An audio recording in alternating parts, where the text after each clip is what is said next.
Halo teman-teman, hari ini kita akan bahas salah satu perusahaan yang sempat menjadi top gainers di sesi pertama pada hari ini, tapi sekarang sudah jatuh ya.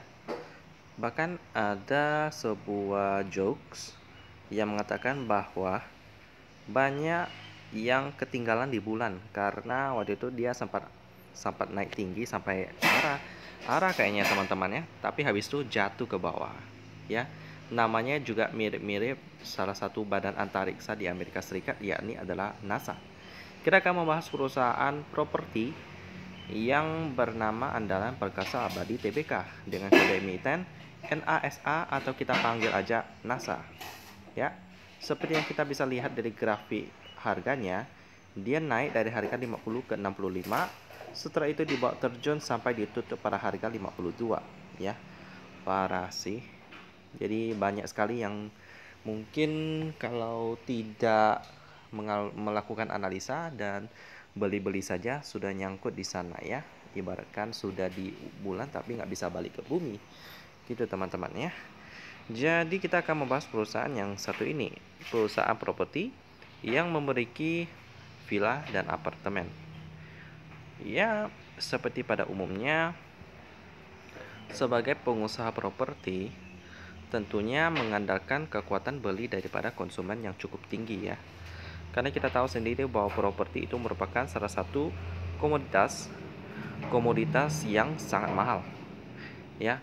Merupakan suatu komoditas yang berbeda dengan komoditas yang untuk konsumsi seperti makanan yang mungkin itu dikonsumsi dalam daily basis ya, dalam basis harian pastinya harus lebih terjangkau. Tetapi properti ini kan sudah mulai cukup mahal ya. Jadi banyak orang yang tidak mampu membeli properti akhirnya harus menabung supaya dapat membelinya ya. Sedangkan kalau untuk keperluan makan kan tidak bisa ditunggu-tunggu. Kalau kita lapar kita harus makan, tapi properti ini ya mungkin kita bisa tunggu lah ya. Jadi bisa dibilang bahwa sektor yang diambil daripada NASA ini perlu dipertahankan ekonomi yang kuat supaya dapat terus berjalan dengan baik ya. Kita tahu bahwa pandemi sekarang membuat setiap sektor bisnis masih mencoba untuk dapat normal kembali. Bahkan tidak terpikirkan untuk dapat um, mengalami hal yang demikian lagi ya teman-teman ya. Jadi semoga dapat menjadi hal yang baik kepada NASA ini. Nanti kita akan lihat sama-sama di ATI Bisnis untuk melihat apakah kinerja dari para NASA ini sudah membaik. Ya, lalu sekarang kita akan melihat lini bisnis daripada NASA ini. Bergerak di bidang properti, tentunya memiliki properti. Tetapi properti-properti itu banyak jenis. Ada bisa berupa rumah sakit, ada bisa berupa perumahan, apartemen, villa ataupun tanah ya. Dan kebetulan properti yang dimiliki oleh NASA ini yakni berupa villa dan apartemen ya. Sama seperti Mahala, Hasa Villa, dan juga ada lagi The Ayatana Apartment. Kayaknya sih cuman dua itu aja ya teman-teman ya. Cuman dua itu aja yang menjadi properti daripada NASA ini. Jadi lumayan sedikit ya, tapi tidak apa-apa, yang penting mereka bisa cuan ya. Karena biasanya perusahaan kecil itu cuannya lebih mudah, karena mereka bisa lebih lincah untuk mengatur porsi cuan mereka. Berbeda dengan perusahaan besar yang udah lebih kaku, tentunya mereka harus mengenalkan sistem yang sudah matang. Kalau tidak matang sih mereka bisa bangkrut, bisa rugi teman-teman ya. Jadi kebanyakan perusahaan besar sudah memiliki sistem yang sudah matang, yang membuat mereka tidak bisa dengan seenaknya mengubah sistem tersebut ya. Tapi perusahaan kecil itu beda, sama seperti NASA ini. Jadi demikianlah tentang bisnis daripada NASA. Sekarang kita akan melihat fundamental daripada NASA ini ya. Listing date tanggal 7 Agustus 2017 dengan pemegang saham sebagai berikut. Dan yang parahnya, porsi masyarakatnya sudah 57% ya. Jadi saya agak pesimis sih dengan perusahaan yang satu ini karena sudah banyak dilepas oleh pemegang sahamnya yang pertama, yakni salah satunya adalah PT Sinar Cemerlang Jaya Raya. Bukan hanya salah satu, tapi satu-satunya dapat kita lihat di sini ya. PT Sinar Cemerlang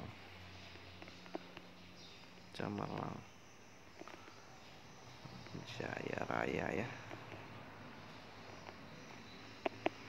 Oke, langsung kita masuk ke apakah saya ada nggak salah ketik sih? Kita masuk ke berita. Oke, Ayana Land kena suspend. Oke, jadi gitu aja sih. Sekarang kita akan melihat fundamentalnya. Kita perbesar sedikit dulu. Kita bisa lihat di sini parah sih, rugi ya. Otomatis PR-nya pasti rugi dengan PBV-nya 0,5 kali. Profitability-nya pasti minus dengan liquidity sebagai berikut. Liquidity-nya cukup aman dengan cash ratio-nya 124%, tapi mungkin bisnis yang dijalankan dari NASA ini ya ibaratkan apa ya, kerja sehari buat makan sehari gitu, jadi nggak dapat cuan yang benar-benar tebal. Lalu dengan overview sebesar turnover-nya sebesar 10,21 miliar, jadi lumayan liquid ya, apalagi tadi digoreng sampai ke bulan, lainnya dijatuhkan lagi ke bumi. Dan banyak sekali yang katanya sih di salah satu grup investasi saya bercanda ya, jokes, jadi katanya banyak yang ketinggalan di bulan oleh NASA ini, lupa bawa balik, ketinggalan di atas, nyangkut di atas gitu teman-teman ya. Jadi bagaimana kalau kita melihat fundamental dari para NASA ini, apakah menarik untuk diinvestasikan? Saya akan katakan tidak ya, karena sebagai seorang fundamentalis yang menjadi patokan saya itu banyak kriteria. Jadi apakah ada saham yang memenuhi kriteria saya? Banyak loh. Jadi kalau misalnya ada banyak saham yang masuk kriteria saya, kenapa saham yang nggak masuk kriteria itu harus dimasukkan ke watchlist? Nanti itu malah membuat kita pusing karena terlalu banyak pilihan ya. Yang bagus saja udah banyak, kenapa harus yang fundamentalnya jelek itu harus dimasukkan ke watchlist ya. Jadi ini juga sebagai pengingat sih kepada setiap perusahaan untuk dapat bekerja untuk dapat menjadi perusahaan yang baik gitu ya teman-teman ya. Jadi kalau NASA ini perusahaan yang bergerak di bidang properti ini sepertinya juga masih belum bangkit, jadi akan skip dulu teman-teman ya, sampai kinerjanya dapat membaik barulah kita lihat ya. Memang cash ratio-nya nggak buru-buru aman, tinggal cuan lagi ya bagi NASA ini ya. Demikian tentang NASA, bukan pesawat antariksa ya, tetapi pemilik properti yang masih berjuang untuk bangkit daripada krisis. Dan kita ketemu lagi di video selanjutnya.